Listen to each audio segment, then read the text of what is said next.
Hello, so today we'll be talking about Jim Burke's Classroom Management. This book was really helpful for me because it was the first time that we were reading a text while we were actually in the classroom. So it allowed a lot for me to reflect upon what my class looked like compared to what he was saying. So I could see what I was doing right and what I was doing wrong, and it allowed me to make some minor changes to things that I had been doing. First thing he talks about your classroom. So he talks about things such as establishing a good relationship with the students, so a positive first impression. Um, when I read this book, I was already like 2 weeks into my placement and actually took a day to go back and just do rapport building stuff with the students. So it was cool because at first I started as a substitute, so we had subplans and all that. And then once I realized it was going to be my classroom, then I took a day and I just did rapport building activities with the students. And once I did this, it allowed a lot of more positive relationships to come from me and my students. A lot of the behavior issues went down after they realized that I knew a little bit more about them and cared about what they were doing inside and outside of school.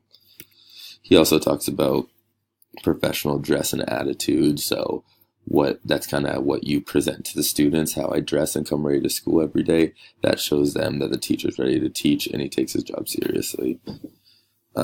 Setting high expectations for all students is big. It's huge, but you also have to make sure that these goals are reachable, and you have to be the one to help guide them along the way to help them reach their goals. Another thing he talked about is seat assignments. So this was a big thing when because I walked into the class and they already had assigned seats, and there was a couple things that I wanted to change. So I assigned seats. Once I got to know the kids, I changed up the seating charts. Had the kids that I trusted the most and that I trusted the most didn't have any behavior issues and stuff. I put them in the back of the class because I knew that they'd be able to succeed back there. And then the kids that were a little more chatty and squirmish, I put them up at the front so I could pay more attention to them. Well, not pay more attention to them, but keep a closer eye in regards to behavior issues. One thing he talks about in effective instruction is beginning the period effectively. Efficiently. And so what I've implemented is the first 10 minutes of each class, the kids know every single day there's going to be a warm up and they're supposed to get out their homework. And in these first 10 minutes, students have to come in, get out their homework and their warm up. And while they're doing this, I walk around and I stamp their warm up and their homework. And the warm up grade is based on if they're working efficiently. So if it's the first table I get to, and the students are writing down problem one and they're doing it, they'll get a stamp because they've started efficiently. They got their homework out in an efficient manner.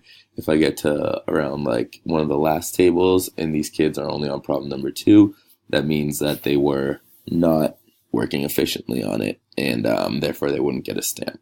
So it doesn't matter. On the warm-up, I don't care if the kids get the questions completely right. I just want them to get it out, get their brain back into math, and try as hard as they can on it. So this also allows me to take care of administrative work during the 10 minutes of the warm-up because that's when I'll pass back papers, I'll take attendance, check in about missing work, and I'll be able to have little conversations with the students as I'm going around. He talks about ending class and making sure when you end class, you have to, when you end class, you have to return it to its original state. So what I usually do when we end the class, I have the students, I dismiss them by tables. So they all have to be in their seat and the bell will ring and none of them know as soon as the bell rings, they can just run out. The bell rings, they have to check around their table if the class is clean, if I dismiss them based on how quiet they're sitting and how clean the area around them is. So this lets them know that they can't just run out of math class and run out of math class like crazy. It kind of has them return back to the calm state no matter what it was, and it gets them prepared for how they should enter class the next day. Another thing about effective instruction is group work. So a lot of times students learning from their peers is more effective than just me. Say if I were to if I was to lecture the whole time, because this allows them to learn in a low stress environment and hear a different voice than mine. So a lot of times I'll do things like appointment books where there'll be a clock and it'll be 12 different time slots, like 1 o'clock, 2 o'clock, 3 o'clock, 4 o'clock, all the way down to 12 o'clock. And they'll have a different partner for each one of those. So it'll be like 3 minutes they work with one partner. I say switch and they go a different person. So they'll be able to get a lot of different points of views and ways that students did it, and hear instruction given to them by other students, which is a good scaffold. Learning for all. This goes about knowing your IEP and English learners.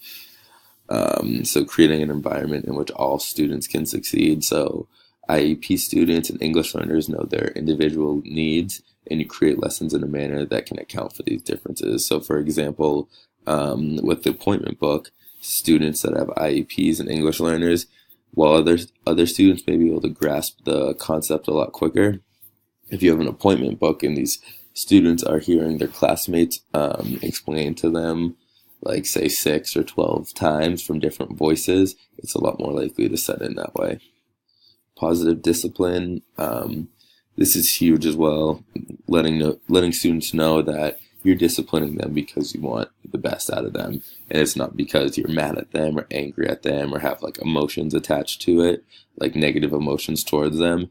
Keeping a calm composure, letting the students know what they did was unacceptable, why it was unacceptable, and then letting them know that you want them to succeed.